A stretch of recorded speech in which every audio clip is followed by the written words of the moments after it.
straight to our next conversation. In the corridors of medical training, where precision and focus are paramount, one basic necessity has become a luxury: electricity. Medical students at the University College Hospital UCH Ibadan took to the streets in protest after enduring more than 100 days without power or water. Their placards told the story of frustration. Some of them include plus 100 days of darkness. Another, medical school is hard enough.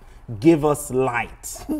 Meanwhile, inside the institution's conference room, the Minister of Power, Adebayo Adelabu, and the Chief Medical Director, Jesse Otegbayo, were locked in discussions with stakeholders seeking a solution to the crisis. For these students, the situation is more than an inconvenience. It is an obstacle to their education and future in a profession where life and death often hang in the balance.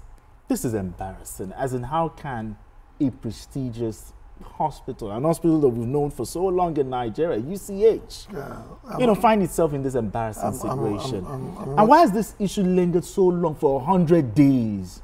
Well, you have to look at it from three angles, really. Administrative, then the one about the Nigerian system of asking an hospital to pay certain amounts, and then, of course, incompetence at all levels. Incompetence? Are you talking about the management? At all levels. Oh, really? Because I don't want to bring this here, because basically I've been asking the question. All these people that get PhD and all that, how come a university college hospital cannot generate its own power? I asked the CMD, and asked some people, said, how come you guys cannot generate your own power? UI and UCH is practically bigger than some towns, practically. And then you keep wondering how universities will be. This is the #1 college of medicine in Nigeria. Bano. The Saudi family used to come here. Yeah, back then. That's how good it was. In fact, there was somebody in the UK who told me that they were trained there. He's a white man. He speaks Yoruba fluently. He said his family was here for about 40 years at UCH. How come an institution that is about 60 years old will be in such a position that they will be without electricity for 100 days? The last time they saw lights at UCH was October 4th. Last year? Yeah, October 4th last year. They've not had electricity since October 4th. And there's a management in place, and there's a minister in place, and there's a Ibadan disco in place. There are certain institutions that should be protected. But they said the bills they are bringing for them is too much. They're not making enough money. That's why I broke into three. Because normally in most countries, where there are institutions that are protected, even with energy costs. But Nigeria, we are giving them commercial rates. That's what the problem is. They are owing about 450 million. They are not really generating that level of income. Because the system cannot allow an operation that you will do abroad for $50,000 to be done there for over $1 million. People will not do it. And that's what I'm saying. Yeah, okay. If you look at the expertise that they bring onto the table and what they are expected to pay for it, and then you look at the overhead, you realize that it doesn't make sense. It's like asking a military barracks to pay a power bill of 800 million. What's their budget in that barracks for the year? So something is wrong with the way we copy things from other countries. Biko, I will bring it here. Biko, I'm sure you're also embarrassed, by this. Plus 100 days and still counting. Yeah, it's unfortunate that this is what the UCH is going through. It used to be one of the best hospitals in the world. The Saudi leaders used to come to UCH for Medicare. It was truly the pride of Nigeria. They had everything, they had the equipment, they had the best skilled medical workers. But today, UCH is a pale shadow of what it used to be. And if you've been privileged to even receive Medicare at UCH, maybe when you were younger, you'll be ashamed of what is going on. Because I once had ear surgery at this UCH. Really? And ear surgery, you know how complicated it can be. I had it. My ear membrane was perforated and they stitched it at Really? UCH. Yes. We had people like Professor Fajemis in those days. Fantastic medical professionals. It was clearly the best in Nigeria and one of the best in the third world. So if Saudi leaders, the king, Saudi king was coming to UCH here to receive Medicare, there are many ways in which our country has regressed.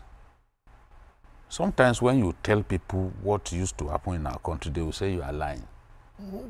They won't believe. They won't believe. Can you believe, for example, that Emirates, Nigeria once donated aircraft to this Emirates? I'm just hearing this. Too. Can you believe that Ethiopia Airways used to do their C-check here in Lagos? Yeah, I heard of that one. This where you now have, where you have Arik. Yeah, Bianga. Where you have Arik was it was Nigerian Airways hangar. Ethiopia used to do their C-check here. Today, Ethiopia is one of the best airlines in the world and highly profitable. Even when Mengistu, as their president, was misbehaving, he didn't get near Ethiopia because they see it as the pride of their country. When you talk of the pride of a country, Ethiopia is the pride of Ethiopia. I mean, of Ethiopia Airways is the pride of that country.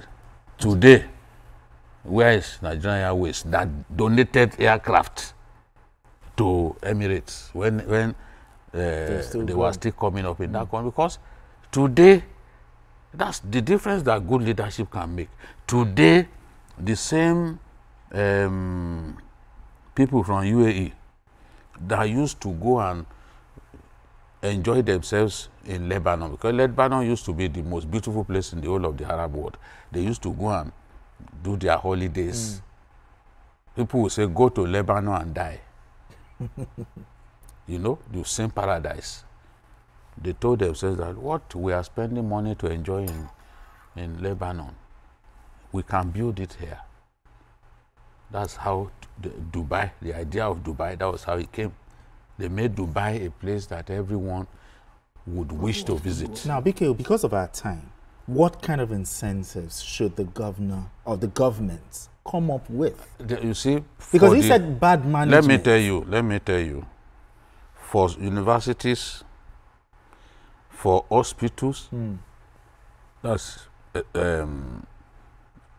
is tertiary medical institutions that are also centers of learning and research. There is no reason to place them under commercial power supply because they won't be able to pay. The other day I had that, was it OAU? No, not OAU, I think ABU. That they had a debt of about 1 billion naira. They can't pay. How will they pay? Where would they even start from? The army, the other day they were complaining that corpses in their mortuary, the army mortuary, were decomposing. Okay, good. To maintain. No, they don't have because because they were owing. They were owing. Their budget for the year cannot pay. They were owing. So if you owe, this you will be disconnected. Exactly. That's what the discos are doing. They would, of course, they will disconnect you. It's not. This is not like when we had NEPA. Yeah. You can harass them or their government. They will go. I remember in those days, if we were watching a match and they took like, they will go and beat them up. They will go and beat them up at NEPA. They will quickly restore light. You can't do that to these people. You can't. They are in business to survive, and the business, every subsector of that power sector is gasping for breath. So what would you tell the Minister of Power right now on this issue? The president too must get involved. The president should also get involved. It's not simply, oh, Adelabu, let Adelabu. What can Adelabu do? I'm talking about policy decision, policy statement that this is what we want to do going forward. Critical infrastructure going forward. Okay. Universities, tertiary health institutions, take them out of this commercial billing. Take them out, or you subsidize it. We cannot take subsidy completely away from our national life. No, exactly. Subsidy is not a bad thing. People, when a country still subsidize agriculture, for example, heavily. So they cannot pay. If you resolve this, you'll find a way to resolve it. The problem will be back. Because it's expensive. It's expensive, and they have heavy equipment and all that. That will generate they will consume so much energy. So what are we talking about? It has to be a policy decision that, look, going forward, this is what we want to do, and our country has capacity to do it. I believe so. That's the solution. It's a permanent solution that I'm suggesting. It's not this. Do it, and we will have peace. Today is UCH. Do you know it could be loot tomorrow? True. Lut had found a way to deal with this problem, but it's not even a permanent solution that they found. Ask them. So policy direction, policy. We can't have a situation where people they will be using phone, the light from phone to do surgery. Oh dear. You know, some institutions have done that. People are bringing generators for their loved one to be operated upon. So unless we are bringing generators, we want to continue. How about for babies in incubators and all of that? People are bringing generators to people's lives have been put at risk. All right, gentlemen, let's move straight to our final topic. Just